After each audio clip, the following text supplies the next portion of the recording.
আমি শহীদ সাজ্জাদ হোসেন সজলের মা।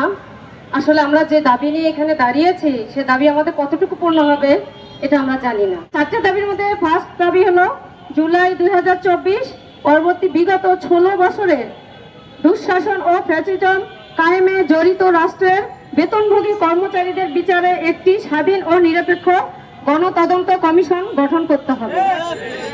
2 নম্বর হচ্ছে বিগত 3টি নির্বাচনে জনগণের ভোটাধিকার কেড়ে নেওয়ার সাথে জড়িত রাষ্ট্রের কর্মচারীদের চিহ্নিত করে গ্রেপ্তার ও বিচারের আওতায় আনতে হবে। 3 অন্তর্বর্তীকালীন সরকারের উপদেষ্টাদের অধীন মন্ত্রণালয়ের অধীন বর্তমান চাকরিরত ও পলাতক ফ্যাসিস্ট রাষ্ট্রীয় কর্মচারীদের তালিকা প্রকাশ করতে হবে।